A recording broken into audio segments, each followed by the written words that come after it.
അസ്സലാമു അലൈക്കും വറഹ്മത്തുള്ളാഹി. അൽഹംദുലില്ലാഹി റബ്ബിൽ ആലമീൻ വലാഖിബത്തു ലിൽ മുത്തഖീന വലാ ഉദ്വാന ഇല്ലാ അലൽ ളാലിമീൻ വഉസല്ലി വഉസല്ലിമു അലാ അഷ്റഫിൽ മുർസലീൻ വഅലാ ആലിഹി വസഹ്ബിഹി അജ്മഈൻ അമ്മാ ബഅദ്. അഊദു ബില്ലാഹി അസ്സമീഉൽ അലീം മിനശ് ശൈത്വാനിർ റജീം. യാ അയ്യുഹന്നാസു ഉഅ്ബുദൂ റബ്ബക്കും അല്ലദീ ഖലഖക്കും വല്ലദീന മിൻ ഖബ്ലിക്കും ലഅല്ലക്കും തത്തഖൂൻ. സ്നേഹാദരണീയരായ സഹോദരങ്ങളെ, നാട്ടുകാരെ, സൃഷ്ടാവും സംരക്ഷകനുമായ കാരുണ്യവാനായ അല്ലാഹുവിൽ നിന്നുള്ള ശാന്തിയും സമാധാനവും സദാ നിങ്ങളിൽ വർഷിക്കുമാറാകട്ടെ. ഈ പ്രദേശത്തെ നിച്ച് ഓഫ് ട്രൂത്ത് പ്രവർത്തകർ സംഘടിപ്പിച്ച സ്നേഹ സംവാദത്തിലാണ് നമ്മൾ ഓരോരുത്തരും. ഈ സ്നേഹ സംവാദത്തിൽ തുറന്ന ചർച്ചക്കായി നമ്മൾ തിരഞ്ഞെടുത്തിട്ടുള്ള വിഷയം ദൈവം, മതം, മനുഷ്യൻ. മർമ്മപ്രസക്തമായ ഈ വിഷയത്തെക്കുറിച്ചുള്ള പ്രമാണബദ്ധമായ വിശദീകരണം കേൾക്കുകയും അതോടൊപ്പം മനസ്സിൽ ജന്മം കൊള്ളുന്ന സംശയങ്ങളും വിമർശനങ്ങളും തുറന്നു ചോദിച്ച് ഈ സ്നേഹ സംവാദത്തെ സജീവമാക്കേണ്ടതുണ്ട് നമ്മൾ ഓരോരുത്തരും. ഇതുപോലെ വ്യത്യസ്ത തലക്കെട്ടിൽ കേരളത്തിൽ അങ്ങോളം ഇങ്ങോളം നിച്ച് ഓഫ് ട്രൂത്ത് നിരവധി പ്രോഗ്രാമുകൾ സംഘടിപ്പിച്ചിട്ടുണ്ട്. നിച്ച് ഓഫ് ട്രൂത്ത് എന്താണെന്നും നിച്ച് ഓഫ് ട്രൂത്തിൻ്റെ പ്രവർത്തനങ്ങൾ എന്തൊക്കെയാണെന്നും നിച്ച് ഓഫ് ട്രൂത്തിൻ്റെ പ്രബോധന സമീപനങ്ങളും ആദർശവും നിലപാടും എന്താണെന്നും നന്നായി അറിയുന്നവരാണ് കേരളീയ പൊതുസമൂഹം. യഥാർത്ഥത്തിൽ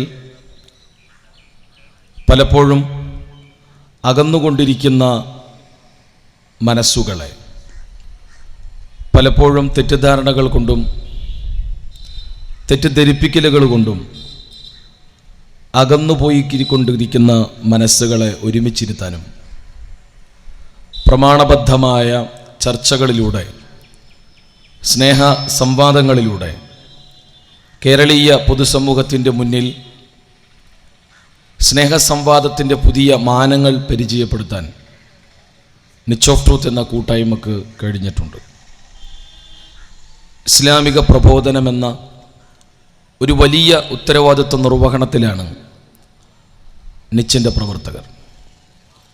അതുകൊണ്ട് തന്നെ ഈ പ്രബോധന സംരംഭങ്ങളുടെ ഭാഗമെന്നോണം ഇതുപോലുള്ള സ്നേഹ സംവാദങ്ങളും മറ്റിതര മത ദാർശനിക രംഗത്തെ പണ്ഡിതന്മാരുമായുള്ള ഡിബേറ്റുകളും അതോടൊപ്പം തന്നെ കാലിക പ്രസക്തമായ മർമ്മപ്രസക്തമായ വിഷയങ്ങളെ അധികരിച്ചുകൊണ്ടുള്ള പ്രഭാഷണങ്ങളും വിശദീകരണങ്ങളും അതോടൊപ്പം തന്നെ ഇസ്ലാമിക പ്രബോധനത്തിന് ആ രംഗത്ത് ശ്രദ്ധേയമായ ചുവടുവെപ്പുമായി മുന്നോട്ട് പോകുന്ന സ്നേഹ സംവാദം മാസികയും എല്ലാം നിച്ചിൻ്റെ പ്രബോധന സംരംഭങ്ങളിലെ വ്യത്യസ്ത നടപടിക്രമങ്ങളായി നമുക്ക് കാണാം.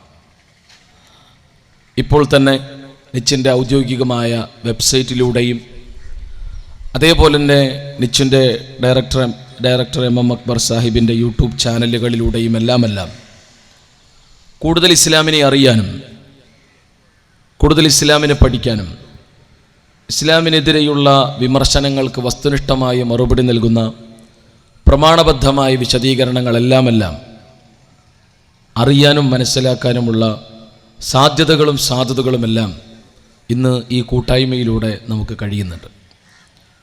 അതുകൊണ്ട് തന്നെ ഈ പ്രദേശത്തെ മുഴുവൻ സുമനസ്സുകൾക്ക് മുന്നിലും സട്ടാവും സംരക്ഷകനുമായ ഉടയവനെ പരിചയപ്പെടുത്തുക എന്ന ദൗത്യ നിർവഹണത്തിൻ്റെ ഭാഗമായി ദൈവിക മാർഗദർശനത്തിൻ്റെ പ്രസക്തിയും അനിവാര്യതയെയും കുറിച്ച് ബോധ്യപ്പെടുത്തുന്നതിൻ്റെ ഭാഗമായി സർവോപരി മരണാനന്തര ജീവിതം എന്ന പച്ച പരമയാഥാർത്ഥ്യത്തിലേക്കുള്ള തിരിച്ചറിവുണ്ടാക്കുന്നതിൻ്റെ ഭാഗമായി സംഘടിപ്പിക്കപ്പെട്ട ഈ സ്നേഹ സംവാദത്തെ ആ ഒരു മനസ്സോടുകൂടെ നോക്കിക്കാണാനും കണ്ണും കാതും കൽബും തുറന്ന് ഇവിടെ നടക്കുന്ന വിശദീകരണത്തെ ശ്രദ്ധിച്ചു കേൾക്കാനും മനസ്സിൽ ഉയർക്കൊള്ളുന്ന സംശയങ്ങളും സ്വാഭാവികമായ വിമർശനങ്ങളുമുണ്ടെങ്കിൽ മാന്യമായി അത് രേഖപ്പെടുത്താനും പറയാനും തുടർന്നങ്ങോട്ടുള്ള ചോദ്യോത്തര സെഷനുകളെയെല്ലാം സജീവമാക്കാനും കഴിയണമേ എന്ന് ആമുഖമായി ഉണർത്തുകയാണ്. ഈ വിഷയം ദൈവം, മതം, മനുഷ്യൻ എന്ന തലക്കെട്ടിൽ ഈ വിഷയത്തെ നിങ്ങളുടെ മുന്നിൽ വിശദീകരിക്കുന്നത് ഇൻഷാ അല്ലാഹ് ബഷീർ പട്ടേൽ താഴം സാഹിബ് അവറുകളാണ്. ഈ വിഷയത്തെ നിങ്ങളുടെ മനസ്സുകളിലേക്ക് പകർന്നു നൽകാൻ ബഹുമാന്യനായ ബഷീർ പട്ടേൽ താഴത്തെ ബഷീർ കയെ സ്നേഹപൂർവ്വം ക്ഷണിച്ചുകൊണ്ട് നിർത്തുന്നു. വസ്സല്ലല്ലാഹു അലാ മുഹമ്മദ് വഅലാ ആലിഹി വസഹ്ബിഹി അജ്മഈൻ. അസ്സലാമു അലൈക്കും വറഹ്മത്തുള്ളാഹി. അൽഹംദുലില്ലാഹ് വസ്സലാത്തു വസ്സലാമു അലാ അഷ്റഫിൽ മുർസലീൻ വഅലാ ആലിഹി വസഹ്ബിഹി അജ്മഈൻ. അഊദു ബില്ലാഹി മിനശ് ശൈത്വാനിർ റജീം. ബിസ്മില്ലാഹിർ റഹ്മാനിർ റഹീം. അഫഗൈറ ദീനില്ലാഹി യബ്ഗൂന വലഹു അസ്ലമ മൻ ഫിസ് സമാവാതി വൽ അർളി തൗഅൻ വകർഹൻ വഇലൈഹി യുർജഊൻ. വേദിയിലുള്ള നിച്ച് ഓഫ് ട്രൂത്തിൻ്റെ സംസ്ഥാന സാരഥികളായ പ്രിയ സഹോദരങ്ങൾ മുസ്തഫ തൻവീർ, സുബൈർ പീഡിയക്കൽ, ഈ മഹാസദസ്സിൽ ഇത്തരമൊരു വൈജ്ഞാനിക സംവാദത്തിന് സാക്ഷികളാകാൻ ഈ പ്രദേശത്തിൻ്റെ പരിസരങ്ങളിൽ നിന്ന് തടിച്ചുകൂടിയിട്ടുള്ള ജാതി മതഭേദമെന്നെയുള്ള സഹോദരി സഹോദരന്മാരെ, ദൈവം, മതം, മനുഷ്യൻ, വളരെയധികം ചിന്തനീയമായ സമകാലിക ലോകത്ത് ചർച്ച ചെയ്യപ്പെടേണ്ടതായ പ്രസക്തിയും പ്രാധാന്യവുമുള്ള ഒരു വിഷയത്തെ അധികരിച്ചാണ് നമ്മൾ ഇന്ന് ഇവിടെ സംവദിക്കുന്നത്. ഒരുപക്ഷെ ഇന്ത്യ മഹാരാജ്യത്തിൻ്റെ ചരിത്രപരമായ സംസ്കൃതി വിളംബരം ചെയ്യുന്നതാണ് ഇത്തരം മതദാർശനിക ചർച്ചകൾ. നൂറ്റാണ്ടുകൾക്ക് മുമ്പ്, സഹസ്രാബ്ദങ്ങൾക്ക് മുമ്പ് ഭാരതത്തിൻ്റെ മണ്ണിൽ ലോകനാഗരികതയുടെ ഭൂപടത്തിൽ മതദർശനങ്ങളുടെ പൂങ്കാവനമെന്ന് ചരിത്രകാരന്മാർ രേഖപ്പെടുത്തിയിട്ടുള്ള ഇന്ത്യ മഹാരാജ്യത്തിൻ്റെ ഭൂമികയിൽ ഒരുപാട് ദാർശനിക സംവാദങ്ങൾക്ക് സാക്ഷിയാകേണ്ടി വന്ന ചരിത്രമുണ്ട്. നൂറ്റാണ്ടുകൾക്ക് മുമ്പ് ആദിശങ്കരൻ്റെ കാലഘട്ടത്തിൽ ബൗദ്ധ ജൈന മതങ്ങളുമായി നടന്ന ദാർശനിക സംവാദങ്ങളുടെ ചരിത്രരേഖകൾ ഇന്നും നിലനിൽക്കുന്നുണ്ട്. എന്തുകൊണ്ടും ഇന്ത്യ മഹാരാജ്യത്തെ ജനങ്ങൾ പ്രബുദ്ധരാണ്. മതപരമായ വിഷയത്തിൽ ആത്മീയതയുടെ അധ്യാപനങ്ങളുടെ വിഷയത്തിൽ കൂടുതൽ താല്പര്യവും ആഭിമുഖ്യവും ഉള്ള ഒരു ജനതയാണ് ഭാരതീയ സമൂഹം. അതുകൊണ്ട് തന്നെ ലോകത്ത് ഏറ്റവും കൂടുതൽ മതരംഗത്തെ ആധ്യാത്മിക ചൂഷണത്തിനും അന്ധവിശ്വാസങ്ങൾക്കും വിധേയമായി പ്രയാസപ്പെടുന്നതും ഒരുപക്ഷെ ഭാരതീയൻ തന്നെയാകാം. ഭാരതീയ ദർശനത്തിൻ്റെ ആധ്യാത്മിക സംസ്കൃതിയെക്കുറിച്ച് ലോകത്തിൻ്റെ മുമ്പിൽ പ്രൗഢഗംഭീരമായ പ്രഭാഷണം നടത്തിയ സ്വാമി വിവേകാനന്ദൻ, അദ്ദേഹം ഷിക്കാഗോയിലെ അദ്ദേഹത്തിൻ്റെ വിഖ്യാതമായ പ്രസംഗത്തിന് ശേഷം അമേരിക്കൻ സമൂഹം അദ്ദേഹത്തെ ന്യൂയോർക്കിലേക്ക് പ്രഭാഷണത്തിനായി ക്ഷണിച്ചപ്പോൾ ന്യൂയോർക്കിലെ തൻ്റെ പ്രഭാഷണത്തിൽ അദ്ദേഹം ആമുഖമായി ഈ ഒരു ഭാരതീയൻ്റെ ആത്മീയതയോടുള്ള അഭിനിവേശത്തെ ആത്മാർത്ഥമായും വിമർശനാത്മകമായും വിലയിരുത്തുന്നുണ്ട്. ആ പ്രഭാഷണത്തിൻ്റെ തുടക്കം ഇങ്ങനെയാണ്. കേരളത്തിലെ തൃശ്ശൂർ ജില്ലയിലെ പുറനാട്ടുകരം ശ്രീരാമകൃഷ്ണ മഠം പ്രസിദ്ധീകരിച്ച Swami Vivekananda life and mission എന്ന പുസ്തകത്തിൽ ആ പ്രസംഗത്തിൻ്റെ സംഗ്രഹം ഉണ്ട്.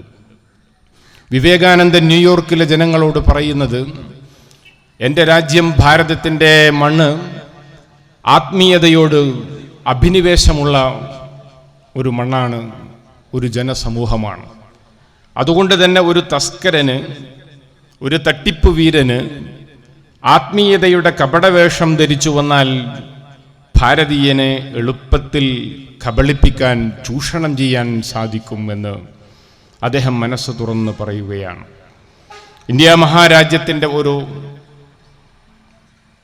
വിഷമകരമായ ഒരു സാഹചര്യവും ഈ പറഞ്ഞ വഴിതെറ്റിയ വിപണനവൽക്കരിക്കപ്പെട്ട ആത്മീയതയാണ് എന്ന കാര്യത്തിൽ യാതൊരു സംശയവും ഇല്ല.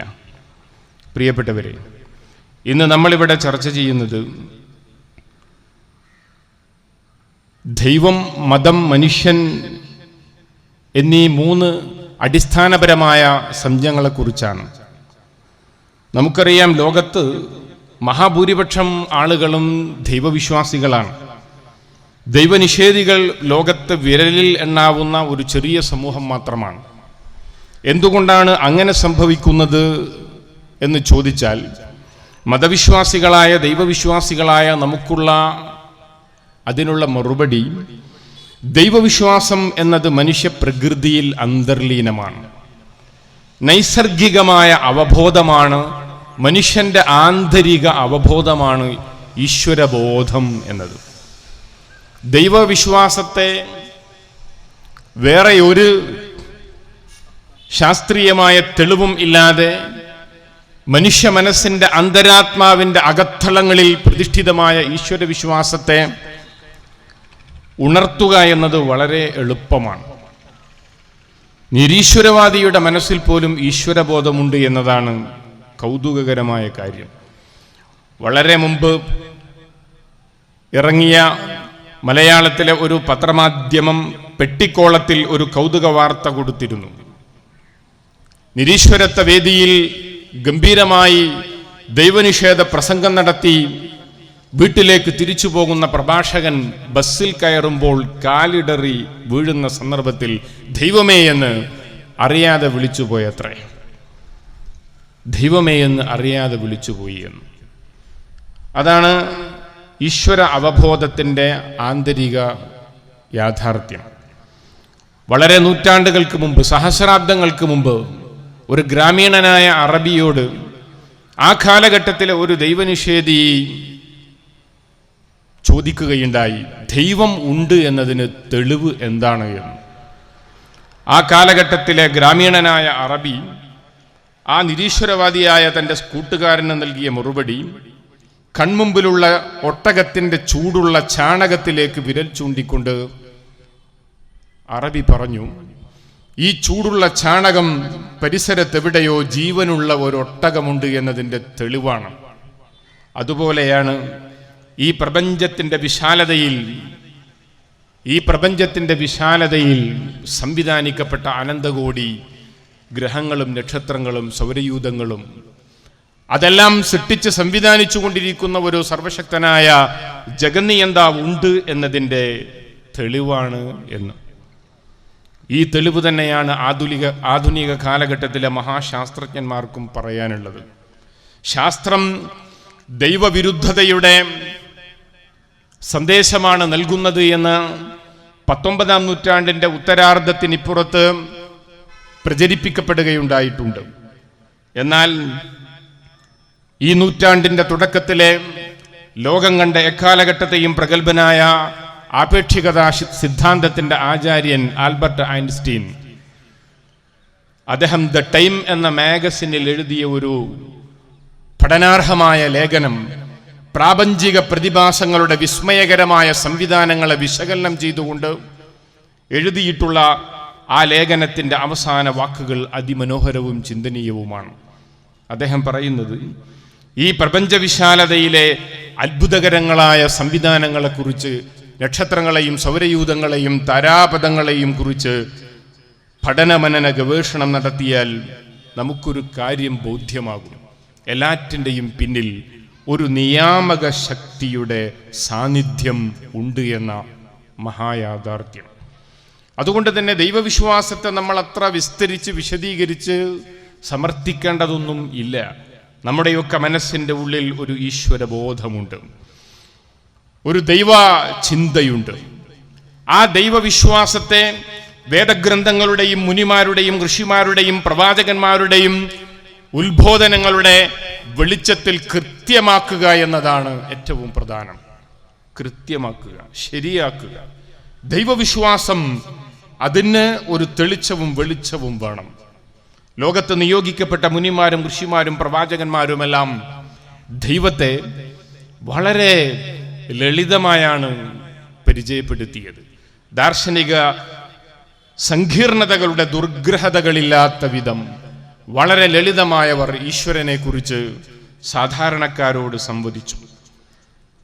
പരിശുദ്ധ വേദഗ്രന്ഥം ഖുർആൻ വളരെ ലളിതമായി പ്രപഞ്ചനാഥനെ പരിചയപ്പെടുത്തുന്ന ഖുർആനിന്റെ 2-ാം അധ്യായത്തിന്റെ 21-ാമത്തെ വചനം പ്രസിദ്ധമാണ്.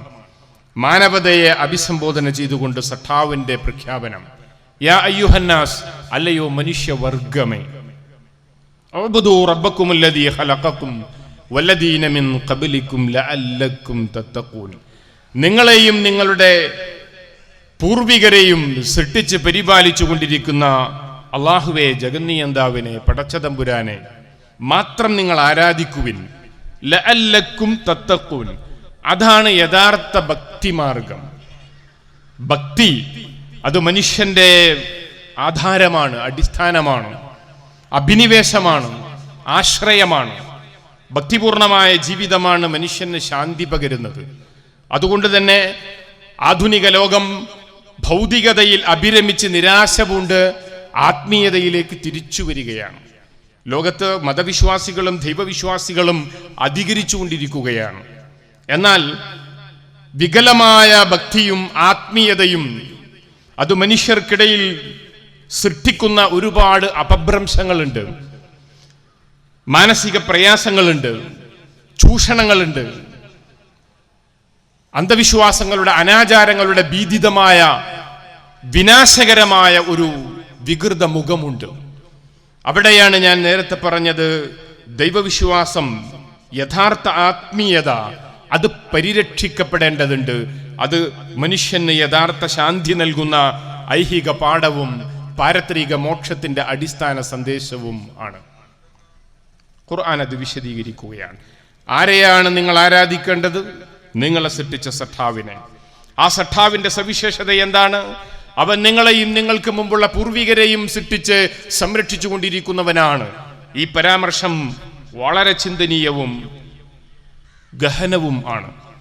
നിങ്ങളെയും നിങ്ങൾക്ക് മുമ്പുള്ള പൂർവികരെയുമെല്ലാം ഈ ലോകത്ത് മനുഷ്യന്റെ പ്രഭവമെന്നാണോ, ആ മനുഷ്യന്റെ പ്രഭവം മുതൽ ജനിച്ച് ജീവിച്ചു മരിച്ചുപോയ അനേക കോടി മനുഷ്യർ, അവരിൽ മഹാഗുരുക്കന്മാരും പ്രവാചകന്മാരും ഋഷിവര്യന്മാരും മുനിശ്രേഷ്ഠന്മാരും എല്ലാവരും ഉണ്ടാകാം.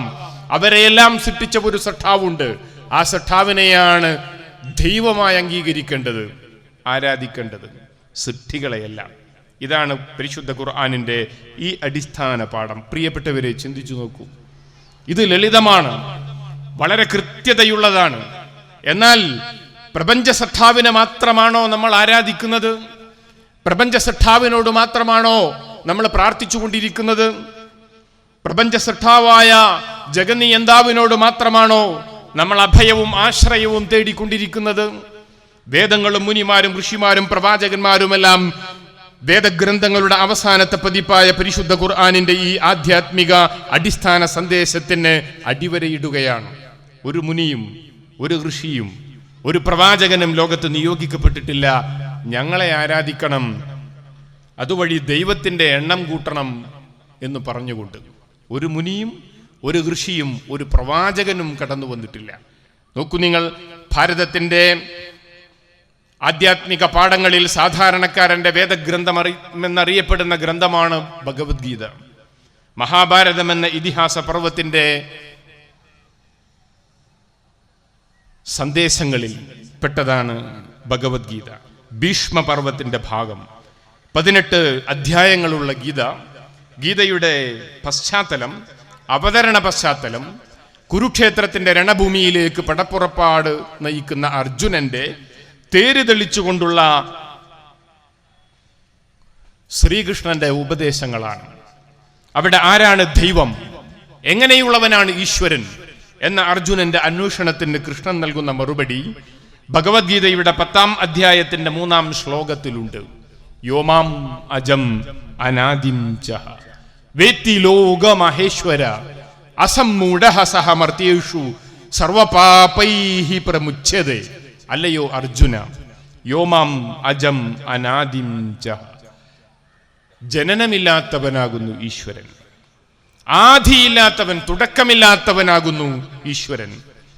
വേത്തി ലോകമഹേശ്വര, ഈ മഹാപ്രപഞ്ചത്തിന്റെ മഹേശ്വരൻ, പരിപാലകൻ ആകുന്നു ഈശ്വരൻ. അസമ്മൂഢഃ സഹ മർത്യേഷു സർവപാപൈഹി പ്രമുച്യതേ. അങ്ങനെ തന്നെ ഈശ്വരനെ യഥാവിധി അറിയുന്നവൻ എല്ലാ പാപങ്ങളിൽ നിന്ന്, ഈശ്വരനെ കുറിച്ചുള്ള മൂഢവിചാരങ്ങളിൽ നിന്ന്, അന്ധവിശ്വാസങ്ങളിൽ നിന്ന് വിമോചിതനായിത്തീരുന്നു, മോക്ഷം കൈവരിക്കുന്നു. എത്ര കൃത്യതയുള്ള പ്രയോഗമാണ്! ജനിക്കാത്ത ദൈവം, ജനനമില്ലാത്തവനായ ദൈവം ഏതെങ്കിലും ഒരു കാലഘട്ടത്തിൽ ജനിച്ച ഏതെങ്കിലും ഒരു മുനിയോ ഋഷിയോ പ്രവാചകനോ ആയിരുന്നുവെങ്കിൽ നാം ചിന്തിക്കുക, ആ ലോകത്തിന്, ദൈവം ജനിച്ച ലോകത്തിന് മുമ്പ് ഇവിടെ മനുഷ്യരുണ്ട്, പ്രപഞ്ചമുണ്ട്, പക്ഷിമൃഗാദികളും വൃക്ഷലതാദികളുമുണ്ട്, സർവസൃഷ്ടി ചരാചരങ്ങളുണ്ട്.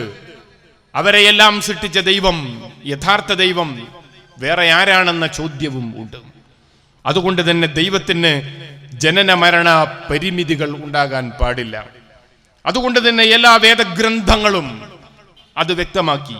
വിശുദ്ധ വേദഗ്രന്ഥമായ ഖുർആൻ 112-ാം അധ്യായത്തിൽ അത് കൃത്യതയോടുകൂടി വിശദീകരിക്കുന്നു. ഖുൽ, പ്രവാചകരെ താങ്കൾ മാനവതയോട് പറയുക, അല്ലാഹു അഹദ്, ദൈവം ഏകനാകുന്നു, ഒരൊറ്റ ദൈവമേയുള്ളൂ. ഹിന്ദുവിന് കുറെ ദൈവങ്ങൾ, ക്രിസ്ത്യാനിക്ക് 3 ദൈവങ്ങൾ, മുസ്ലിമിന്റെയും ബൗദ്ധന്റെയും ജൈനന്റെയും ദൈവങ്ങൾ വേറെ.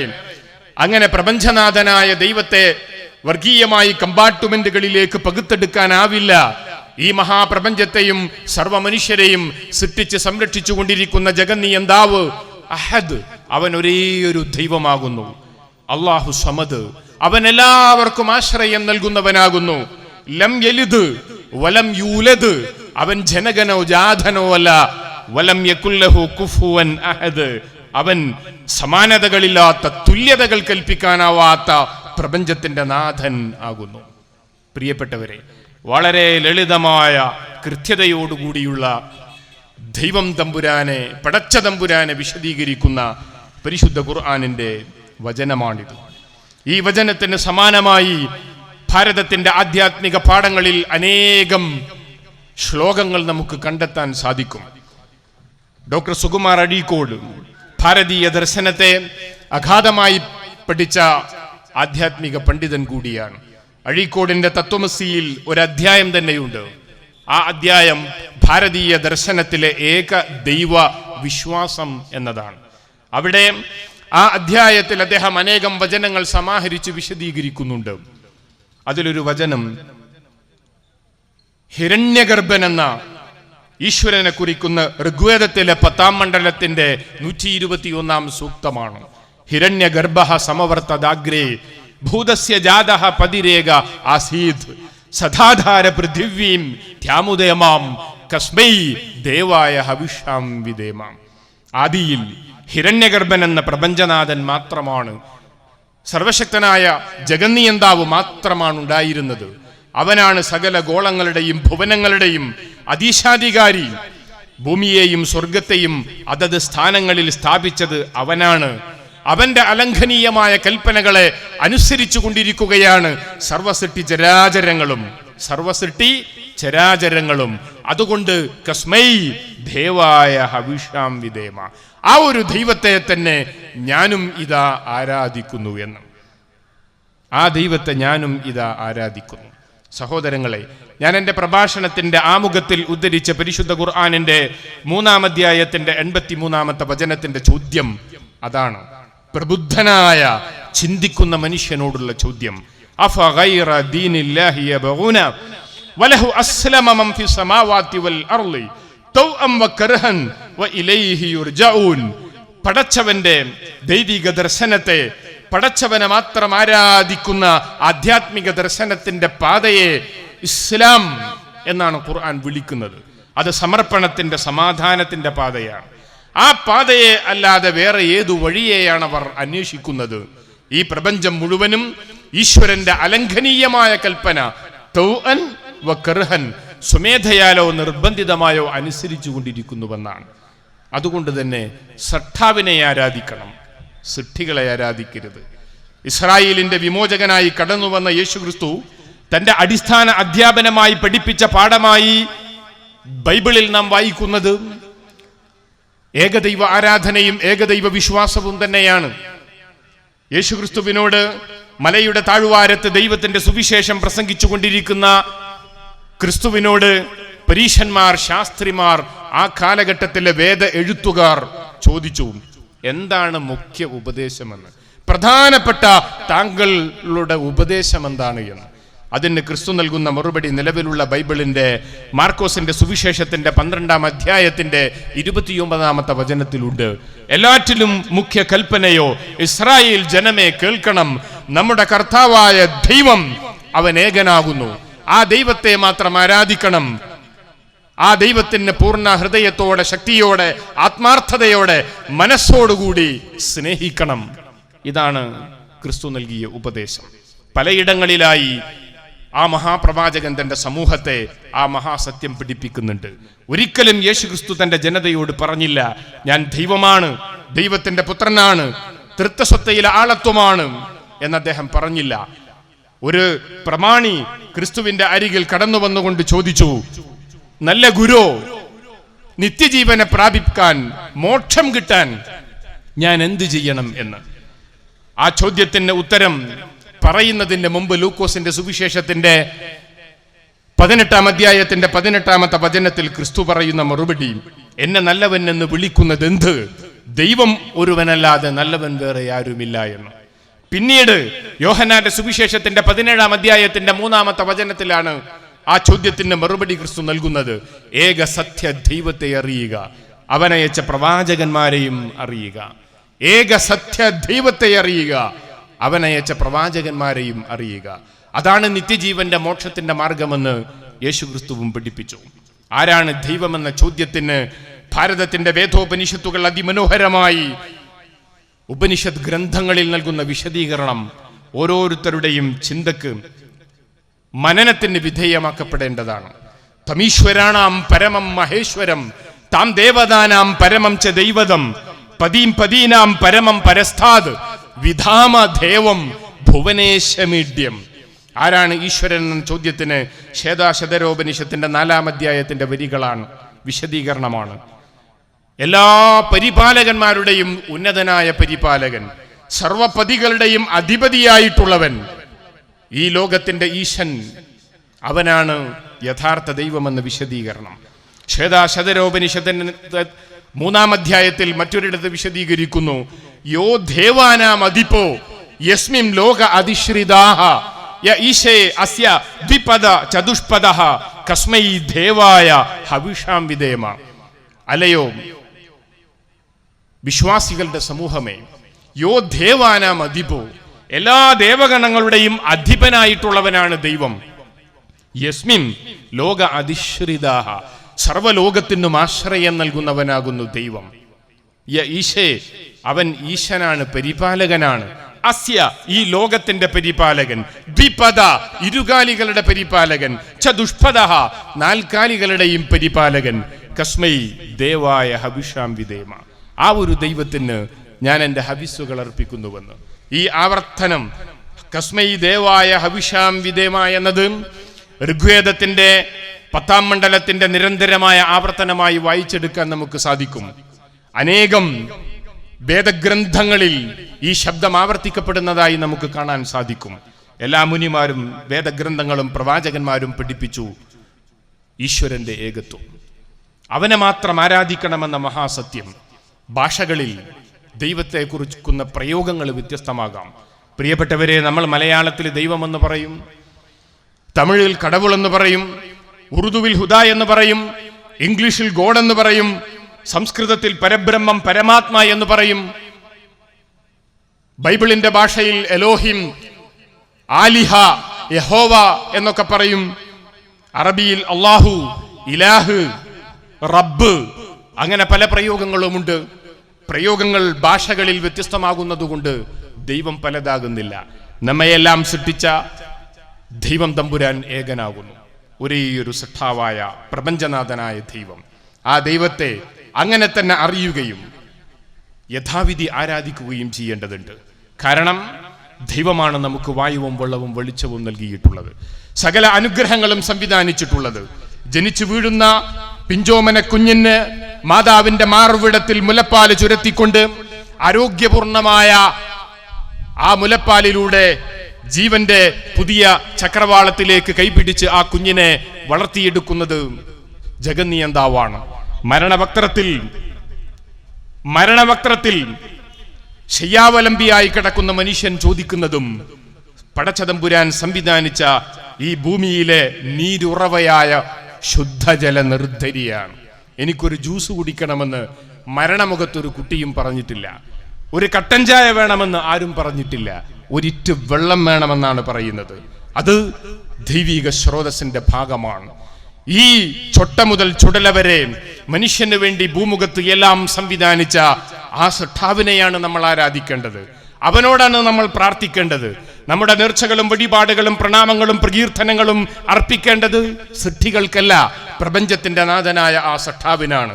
വേദഗ്രന്ഥങ്ങളുടെ അവസാനത്തെ പതിപ്പായ പരിശുദ്ധ ഖുർആൻ 30-ാം അധ്യായത്തിന്റെ 40-ാമത്തെ വചനത്തിൽ അതിമനോഹരമായി സാധാരണക്കാരന്റെ ബുദ്ധിയെ പ്രബുദ്ധമാക്കിക്കൊണ്ട് ആ ചോദ്യം ചോദിക്കുന്നുണ്ട്. അല്ലാഹുല്ലദീ ഖലഖകും ثم رزقكم ثم يميتكم ثم يحييكم هل من شركائكم من يفعل من ذلكم من شيء وسبحانه تعالى عما يشركون. അല്ലയോ മനുഷ്യരെ, അല്ലാഹുവാണ്, ഏക ദൈവമാണ്, പ്രപഞ്ചനാഥനാണ് നിങ്ങളെ സൃഷ്ടിച്ചിട്ടുള്ളവൻ, നിങ്ങൾക്ക് വേണ്ടി ഉപജീവനം സംവിധാനിച്ചിട്ടുള്ള നിങ്ങൾക്ക് വേണ്ടി ഈ പ്രകൃതിയുടെ വിശാലതയിൽ ഉപജീവനം സംവിധാനിച്ചിട്ടുള്ളത് ആ സൃഷ്ടാവ് തന്നെയാണ്. പെയ്യുന്ന മഴയൊന്നാണ്, വളരുന്ന മണ്ണൊന്നാണ്. മനുഷ്യന്റെ മുമ്പിൽ സംവിധാനിക്കപ്പെട്ട വളർന്നു വരുന്ന പഴവർഗ്ഗങ്ങൾ, ഫലവർഗ്ഗങ്ങൾ, അതിന്റെ രുചിഭേദത്തിന്റെ അപാരത, വൈവിധ്യങ്ങളുടെ അതുല്യത വിവരണാതീതമാണ്. ഒരേ മുന്തിരിപ്പഴം തന്നെ ലോകത്തിന്റെ വിവിധ ഇടങ്ങളിൽ വ്യത്യസ്തങ്ങളായ രുചിഭേദങ്ങളോടെ മനോഹരമായി സംവിധാനിക്കപ്പെട്ടിട്ടുണ്ട്. മാമ്പഴത്തിന്റെ വൈവിധ്യങ്ങളെക്കുറിച്ച് നമുക്കറിയാം.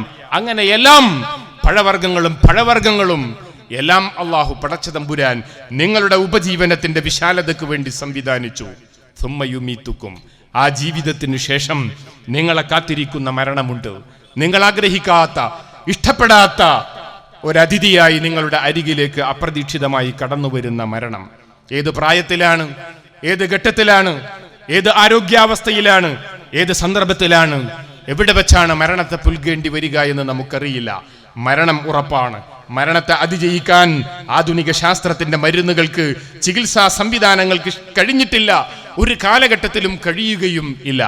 മരണമെന്നത് മനുഷ്യന്റെ മുമ്പിലെ മഹായാഥാർത്ഥ്യമാണ്. നിങ്ങളെ സൃഷ്ടിക്കുന്നവൻ, നിങ്ങൾക്ക് ഉപജീവനം സംവിധാനിച്ച് നിങ്ങളുടെ സ്ഥിതി നിയന്ത്രിച്ചു കൊണ്ടിരിക്കുന്നവൻ, നിങ്ങളെ സംഹരിക്കുന്നവൻ, സുമ്മയുഹൈക്കും, പാരത്രിക ലോകത്ത് കർമ്മഫലം പൂർത്തീകരിച്ച് നൽകുന്നതിന് വേണ്ടി നിങ്ങളെ പുനർജനിപ്പിക്കുന്നവൻ ആ അല്ലാഹുവാണ്.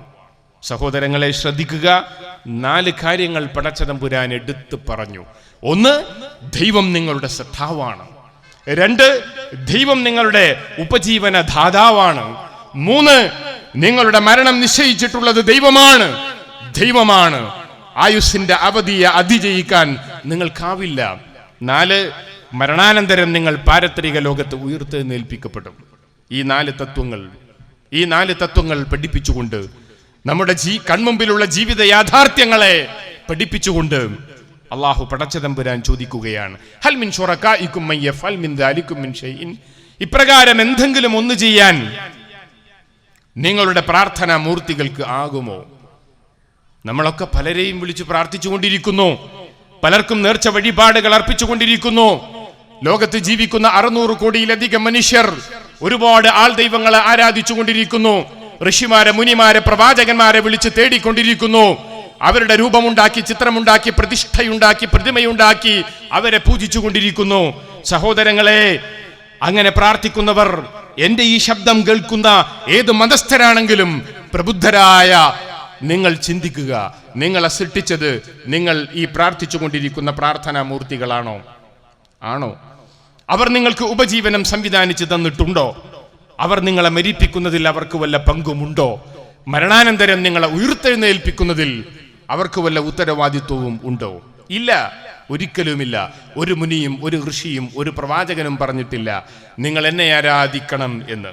അവരാരും പറഞ്ഞിട്ടില്ല ഞാനാണ് നിങ്ങളെ സൃഷ്ടിച്ചിട്ടുള്ളത് എന്ന്. നിങ്ങളെ പരിപാലിച്ചു കൊണ്ടിരിക്കുന്ന എന്നെ നിങ്ങൾ ആരാധിക്കുവിനെന്ന് ഒരു മുനിയും ഒരു ഋഷിയും ഒരു പ്രവാചകനും പറഞ്ഞിട്ടില്ല. അതുകൊണ്ട് തന്നെ പടച്ചവനെയാണ്, സൃഷ്ടികളെയല്ല സഠാവിനെയാണ് ആരാധിക്കേണ്ടത്. ആ സഠാവുമായിട്ടുള്ള ആത്മീയ ബന്ധം, അതിന്റെ അനുഭൂതി നുകരാൻ യഥാർത്ഥ തൗഹീദ് കൊണ്ട്, ഏകദൈവ ആരാധന കൊണ്ട് മാത്രമേ സാധിക്കൂ. അതുകൊണ്ട് ലോകത്ത് നിയോഗിക്കപ്പെട്ട മുനിമാരും ഋഷിമാരും മനുഷ്യകത്തിന്റെ ഐക്യത്തിന് വേണ്ടി, മനുഷ്യകത്തിന്റെ മോക്ഷത്തിന് വേണ്ടി, മനുഷ്യകത്തിന്റെ സമാധാനത്തിന് വേണ്ടി ഈശ്വരന്റെ ഏകത്വം കൃത്യമായി പഠിപ്പിച്ചു. ആ ദൈവത്തെ ഇതാ ഈ പ്രബുദ്ധ സദസ്സിന്റെ മുമ്പിൽ ഞങ്ങളും പരിചയപ്പെടുത്തുന്നു. നമ്മളെല്ലാവരും, സർവ്വ മനുഷ്യരും ഒരേ ഒരു ദൈവത്തിന്റെ സൃഷ്ടികളാണ്. സമസൃഷ്ടി മനോഭാവത്തോടെ, സമഭാവനയോടെ, സൗഹാർദ്ദത്തോടെ, വർഗീയതയും വിഭാഗീയതയും ഇല്ലാതെ ഈ ലോകത്ത് ജീവിക്കേണ്ടവരാണ്. മാനവത എന്ന സന്ദേശം, പരിശുദ്ധ ഖുർആനിന്റെ സന്ദേശം, പൂർവീക വേദഗ്രന്ഥങ്ങളെ സത്യപ്പെടുത്തിക്കൊണ്ടുള്ള ഏകദൈവ വിശ്വാസത്തിന്റെ സന്ദേശം കൃത്യതയോടെ ഞങ്ങളിതാ നിങ്ങളുടെ പ്രബുദ്ധതയ്ക്ക് മുമ്പിൽ സമർപ്പിക്കുന്നു. മതം, ദൈവമെന്നതുപോലെ വളരെ പ്രധാനപ്പെട്ടതാണ് മതം. വിശ്വസിക്കാൻ ഒരു ദൈവം, ജീവിക്കാൻ ഒരു മതം. അത് ലോകത്തെ മഹാഭൂരിപക്ഷം മനുഷ്യ സമൂഹത്തിന്റെയും നിലപാടാണ്. എന്താണ് മതം? എന്തിനാണ് മതം? ഇസ്ലാം പരിശുദ്ധ ഖുർആനിന്റെ വെളിച്ചത്തിൽ ദൈവം തമ്പുരാൻ പരിചയപ്പെടുത്തുന്ന ഇസ്ലാമിനെ വിശദീകരിക്കുമ്പോൾ നമുക്കത് ബോധ്യപ്പെടും. എന്താണ് മതമെന്ന ചോദ്യത്തിന് ഖുർആനിന്റെ ഉത്തരം, ഈ പ്രപഞ്ചത്തിന്റെ സഠാവ് സർവതന്ത്ര സ്വതന്ത്ര അസ്തിത്വത്തോടുകൂടി സൃഷ്ടിച്ചിട്ടുള്ള മനുഷ്യന് നൽകിയിട്ടുള്ള മാർഗദർശനം ആണ് മതം. മനുഷ്യന് നൽകിയിട്ടുള്ള മാർഗദർശനം. ഈ പ്രപഞ്ചത്തിന് ദൈവം തമ്പുരാൻ സൃഷ്ടിപ്രക്രിയയിൽ മാർഗദർശനം നൽകിയിട്ടുണ്ട്.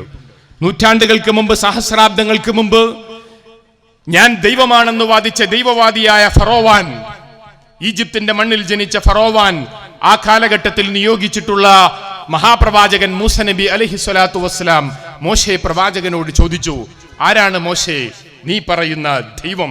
ഞാനാണ് ഈ നാട്ടിലെ ദൈവം. ആ ചോദ്യത്തിന് മൂസ നബി അലൈഹി സ്വലാത്തു വസ്സലാം നൽകിയ മറുപടി പരിശുദ്ധ ഖുർആനിന്റെ 20-ാം അധ്യായത്തിൽ വിശദീകരിക്കപ്പെടുന്നുണ്ട്. റബ്ബുനല്ലദീ അഅ്താ കുല്ല ശൈഇൻ ഖൽഖഹു സുമ്മ ഹദാ. എന്റെ ദൈവം എല്ലാറ്റിനെയും, സർവ്വ പ്രപഞ്ചത്തെയും സർവ്വചരാചരങ്ങളെയും സൃഷ്ടിച്ച് അവയ്ക്ക് പ്രകൃതം നൽകിയവനാണ്, അവയ്ക്ക് മാർഗദർശനം നൽകിയവനാണ്. എല്ലാ സൃഷ്ടിചരാചരങ്ങളും ആ മാർഗദർശനത്തിലാണ്. സൂര്യൻ ദൈവിക കൽപ്പന പ്രകാരം അതിന്റെ ഭ്രമണപഥത്തിൽ നിലനിൽക്കുന്നു, സഞ്ചരിച്ചു കൊണ്ടിരിക്കുന്നു. നക്ഷത്രം, ആകാശഗോളങ്ങൾ അതിവ്യവസ്ഥാപിതമാണ്, എല്ലാം കൃത്യമാണ്. ഒരിക്കലും നേരം വെളുക്കുമ്പോൾ ഒരു പവർ കട്ട്, സൂര്യനില്ലാത്ത ഒരു ഇരുട്ട് ഉണ്ടാകുമോ എന്ന ആശങ്ക നമുക്ക് ആർക്കും അനുഭവപ്പെട്ടിട്ടില്ല. അങ്ങനെ ഒരു തോന്നലേ ഒരു കാലഘട്ടത്തിലും ഉണ്ടായിട്ടില്ല. രാത്രിയിൽ വൈദ്യുതി ക്ഷാമം കൊണ്ട് പവർ കട്ടിനെ നമ്മൾ ഭയപ്പെടാറുണ്ട്.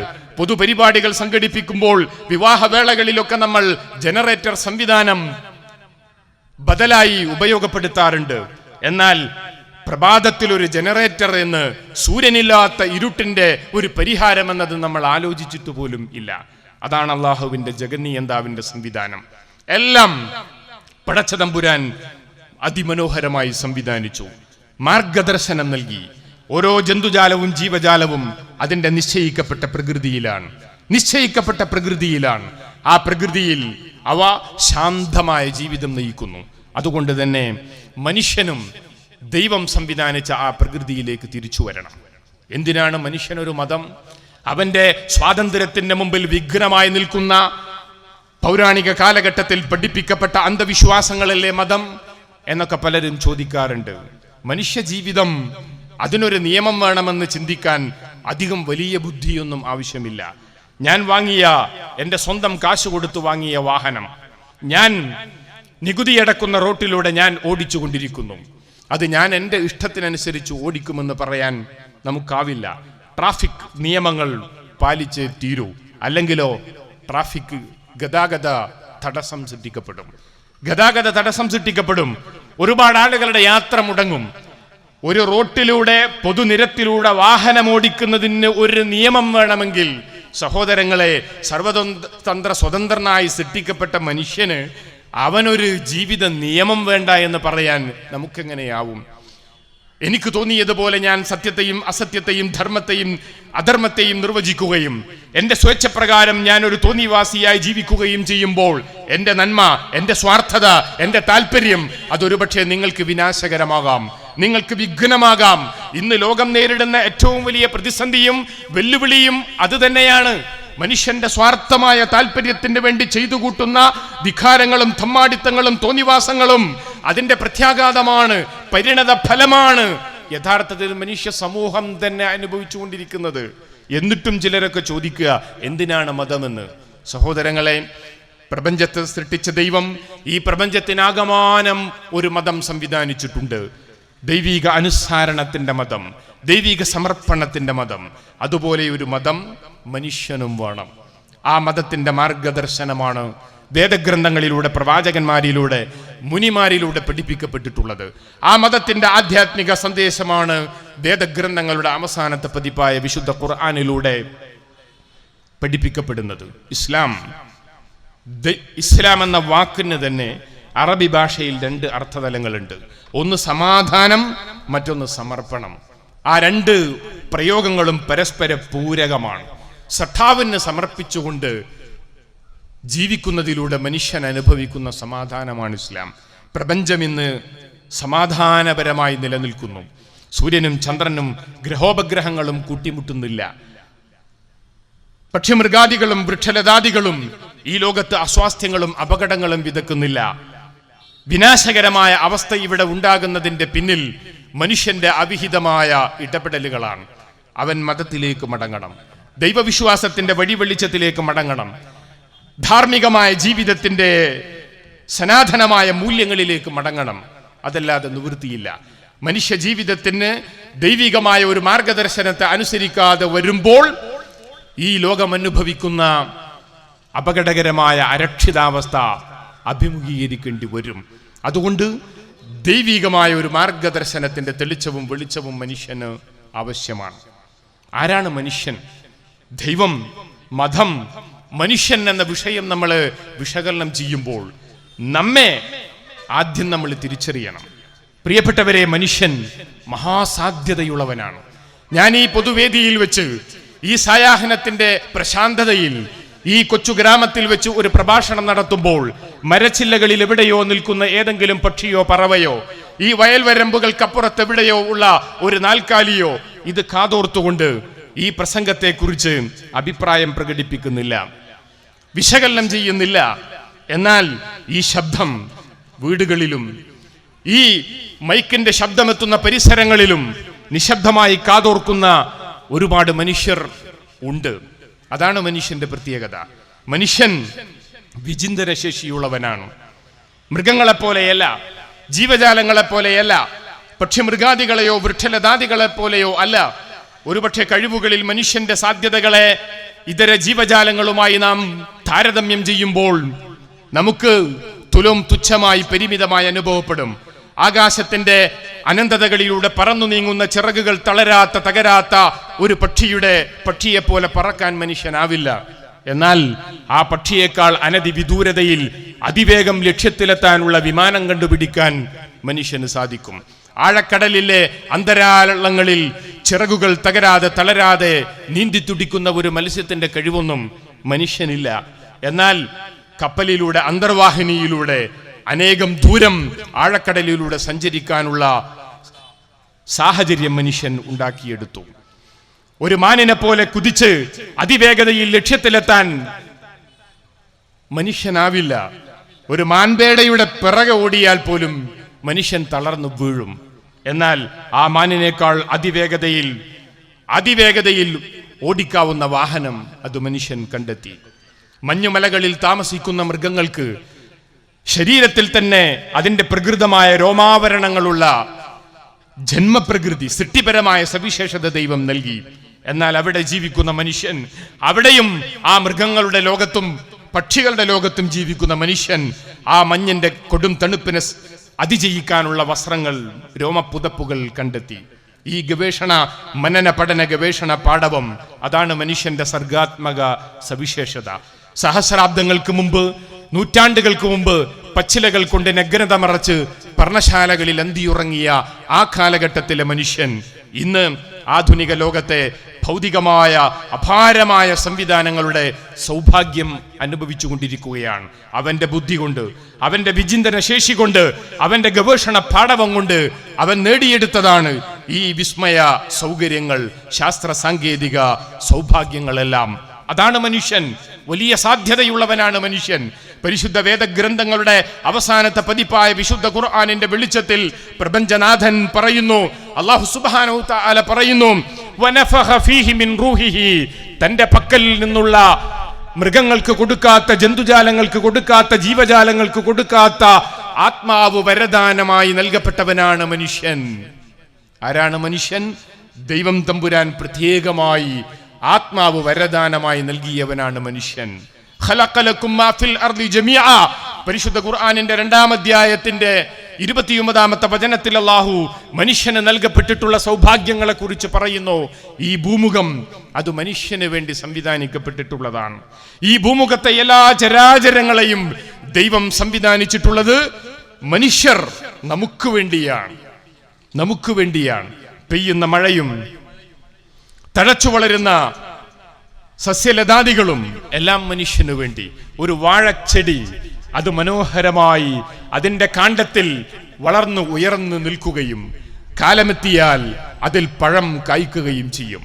ആ പഴം കായ്ച്ചുകൊണ്ട് അത് പാകമായി ആ വാഴച്ചെടി നിശബ്ദമായി മനുഷ്യനോട് പറയുന്നു, പറിച്ചെടുത്തുകൊള്ളുക, എൻ്റെ ജീവിതം ഇതാ നിനക്ക് മുമ്പിൽ സമർപ്പിക്കപ്പെടുന്നു. ആ വാഴച്ചെടി, വാഴക്കുല പറിച്ചെടുത്ത് കഴിഞ്ഞാൽ അത് ചീഞ്ഞെളിഞ്ഞു പോകും. സഹോദരങ്ങളെ, ഈ പ്രപഞ്ചത്തിന്റെ ഭൂമിയുടെ വിശാലതയിൽ എല്ലാ സൗകര്യങ്ങളും സംവിധാനങ്ങളും ഒരുക്കി വെക്കപ്പെട്ടിട്ടുള്ളത് മനുഷ്യന് വേണ്ടിയാണ്. സാധ്യതകളുള്ളവനാണ് മനുഷ്യൻ. ദൈവത്താൽ ആദരിക്കപ്പെട്ട വലഖദ് കറംനാ ബനി ആദം, പരിശുദ്ധ ഖുർആൻ ആദമിന്റെ മക്കൾക്ക് നൽകിയ ആദരവിനെ കുറിച്ച് പറയുന്നു. അവനെ നാം ആദരിച്ചിരിക്കുന്നു. ഭൂമിയിൽ അവനെ നാം ഖലീഫ, പ്രതിനിധി, അധികാര ചുമതലയുള്ളവൻ ആക്കിയിരിക്കുന്നു. മനുഷ്യനാണ് ഈ ഭൂമുഖത്തിന്റെ അധികാരം. ഈ ഭൂമുഖത്ത് ദൈവിക പ്രാതിനിധ്യം, ഉത്തരവാദിത്വം ഏറ്റെടുത്തിട്ടുള്ളവൻ, അമാനത്ത് ഏറ്റെടുത്തിട്ടുള്ളവൻ മനുഷ്യനാണ്. ആ മനുഷ്യന്റെ മഹത്വം, ആ മനുഷ്യന്റെ ഔന്നത്യം, ആ മനുഷ്യന്റെ ജീവിതത്തിന്റെ നിലവാരം അത് വിശ്വാസമാണ്, ഭക്തിയാണ്, ദൈവിക മാർഗദർശനത്തിന്റെ തണലിലുള്ള ജീവിത വിശുദ്ധിയാണ്. ആ ഒരു ജീവിതാവസ്ഥയിലാണ്, ഉത്കൃഷ്ട പ്രകൃതിയിലാണ് മനുഷ്യൻ സൃഷ്ടിക്കപ്പെട്ടിട്ടുള്ളത്. വിശുദ്ധ ഖുർആൻ മനുഷ്യന്റെ സമുന്നതമായ 2 ഭാവങ്ങളെ വിശദീകരിക്കുന്നു. ലഖദ് ഖലഖ്നൽ ഇൻസാന ഫീ അഹ്സനി തഖ്വീം സുമ്മ റദദ്നാഹു അസ്ഫല സാഫിലീൻ. മനുഷ്യനെ നാം സൃഷ്ടിച്ചിട്ടുള്ളത് ഉത്കൃഷ്ടമായ ഘടനാ സ്വരൂപത്തോടുകൂടിയാണ്, ഉന്നതമായ പ്രത്യേകതകളോടുകൂടിയാണ്. പിന്നെയോ സുമ്മ റദദ്നാഹു അസ്ഫല സാഫിലീൻ, പിന്നെ അവൻ കൊള്ളരുതാത്തവനായി, അധമരിൽ അധമനായി. ഇല്ലല്ലദീന ആമനു വ അമലു സ്വാലിഹാത്ത്, സൽക്കർമ്മവും സത്യവിശ്വാസവും സ്വീകരിച്ചവർ ഒഴികെ. വിശ്വാസമാണ്, ജീവിത വിശുദ്ധിയാണ്, സദാചാരപരമായ മൂല്യങ്ങളാണ്, ധാർമ്മികമായ ജീവിതമാണ് മനുഷ്യനെ മനുഷ്യനാക്കുന്നത്. അതിനാണ് മതം. മതത്തിന്റെ സദാചാര പാഠങ്ങൾ, മതത്തിന്റെ വിധിവിലക്കുകൾ, അത് മനുഷ്യന്റെ മുമ്പിലുള്ള അസ്വാതന്ത്ര്യത്തിന്റെ വേലിക്കെട്ടുകളല്ല. പ്രിയപ്പെട്ടവരെ, ദൈവം തമ്പുരാൻ ഓരോ സൃഷ്ടിജാലങ്ങളെയും സംവിധാനിച്ച പ്രപഞ്ചനാഥനായ അല്ലാഹു സുബ്ഹാനഹു തആല മനുഷ്യന് നൽകിയിട്ടുള്ള മതമാകുന്ന വിധി വിലക്കുകളിൽ യാതൊന്നും തന്നെ മനുഷ്യനെ സംബന്ധിച്ചിടത്തോളം പ്രതികൂലമല്ല, വിനാശകരമല്ല, അശാസ്ത്രീയമല്ല, അപ്രായോഗികമല്ല. അത് അവന്റെ ജീവിതഗന്ധിയായ, അവന് സ്വച്ഛത നൽകുന്ന, അവന് ശാന്തത നൽകുന്ന, അവന്റെ പൊതുജീവിതത്തിന് സമാധാനം പകരുന്ന അനുഗ്രഹീതമായ മാർഗദർശനമാണ്. അതുകൊണ്ട് തന്നെ നാൽക്കാലിയെ പോലെ മൃഗീയമായ ജീവിതം നയിക്കേണ്ടവനല്ല മനുഷ്യൻ. ഇന്നത്തെ ലോകത്തെ മനുഷ്യന്റെ അവസ്ഥ എന്താണ്? ഇന്നത്തെ ലോകത്തെ ആധുനിക മനുഷ്യന്റെ മൃഗീയ ഭാവങ്ങൾ ഒരുപക്ഷെ വേദഗ്രന്ഥമായ വിശുദ്ധ ഖുർആൻ പറഞ്ഞതുപോലെ അങ്ങേയറ്റം നികൃഷ്ടതയിലേക്ക് അധപതിക്കുകയാണ് മനുഷ്യൻ. അങ്ങേയറ്റം നീച പ്രവർത്തനങ്ങളിലേക്ക് ആപതിക്കുകയാണ് മനുഷ്യൻ. മതത്തിന്റെ സദാചാര മൂല്യങ്ങളെ കാറ്റിൽ പറത്തിക്കൊണ്ട്, ജീവിതത്തിന്റെ മാർഗദർശനത്തെ അവഗണിച്ചുകൊണ്ട് തോന്നിവാസിയും തൊമ്മാടിയും ധിക്കാരിയുമായി മാറിയിരിക്കുന്നു മനുഷ്യൻ. അതുകൊണ്ട് ദൈവവിശ്വാസത്തിന്റെ തണലിലേക്ക് തിരിച്ചു വരാൻ മനുഷ്യന് സാധിക്കണം. ആ ദൈവവിശ്വാസത്തെയാണ് ഇവിടെ വിശദീകരിച്ചിട്ടുള്ളത്. ആ മതത്തെയാണ്, ദൈവിക ദർശനത്തെയാണ് ഇവിടെ ഹ്രസ്വമായി നിങ്ങൾക്ക് മുമ്പിൽ പ്രതിപാദിച്ചിട്ടുള്ളത്. ആ ദൈവിക ദർശനത്തിന്റെ പേരാണ് ഇസ്ലാം. ഇസ്ലാം എന്നാൽ നേരത്തെ സൂചിപ്പിച്ചല്ലോ, ദൈവിക സമർപ്പണത്തിന്റെ പാതയാണ്.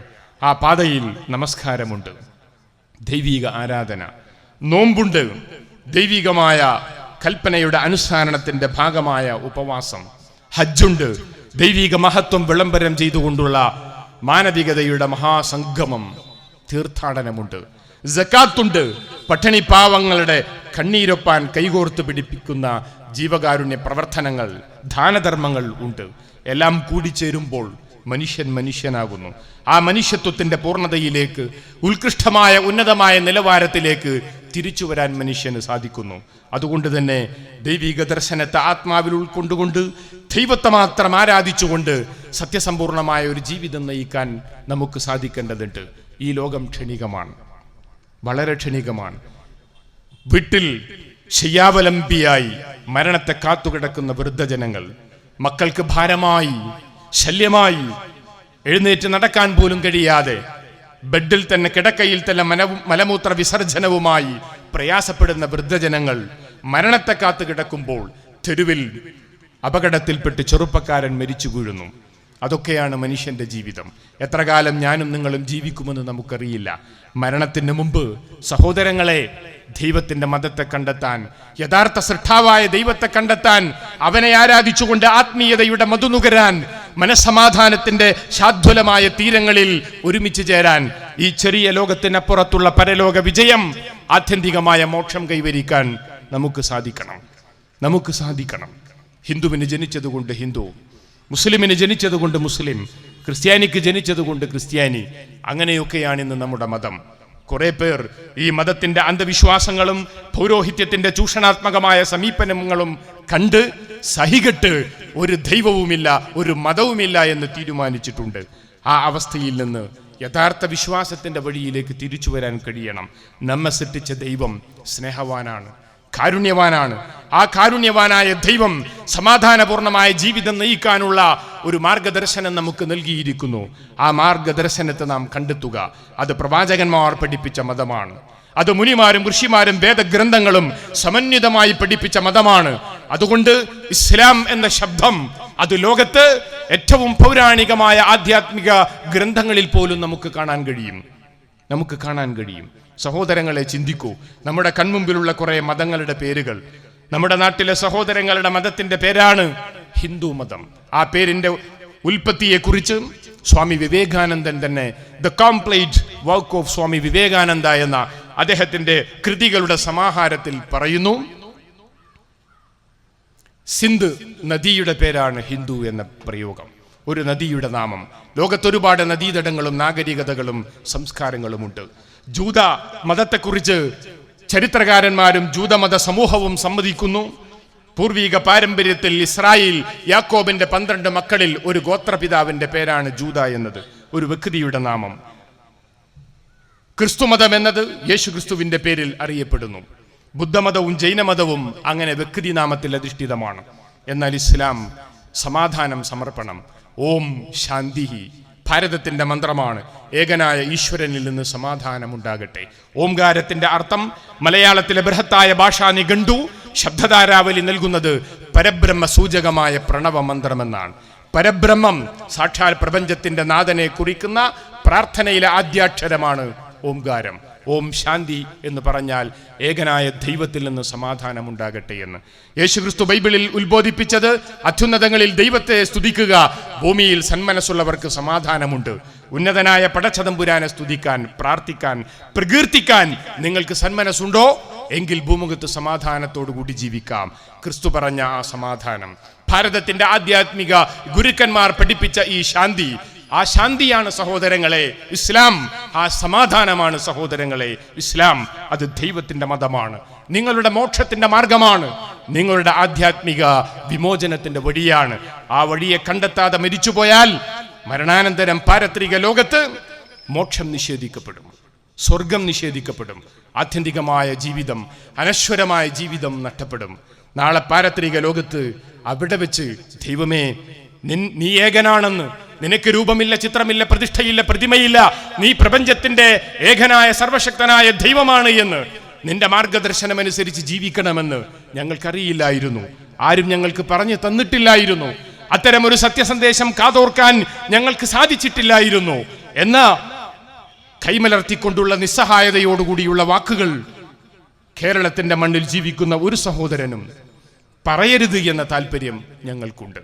അതുകൊണ്ട് സഹോദരങ്ങളെ, നിച്ച് ഓഫ് ട്രൂത്ത്, സത്യത്തിന്റെ ഈ വിളക്കുമാടം, നിങ്ങൾക്ക് മുമ്പിൽ ഉയർത്തുന്ന ഈ പ്രകാശ ഗോപുരം, അത് ദൈവിക മതത്തിൻ്റെതാണ്, സമാധാനത്തിൻ്റെതാണ്. അത് ഭീകരതയുടേതല്ല, അത് തീവ്രവാദത്തിൻ്റെതല്ല. ലോകത്ത് എല്ലാ മതത്തിലും എല്ലാ ദർശനങ്ങളിലും അതിതീവ്ര ചിന്താഗതിയും ഭീകരതയുമുണ്ട്.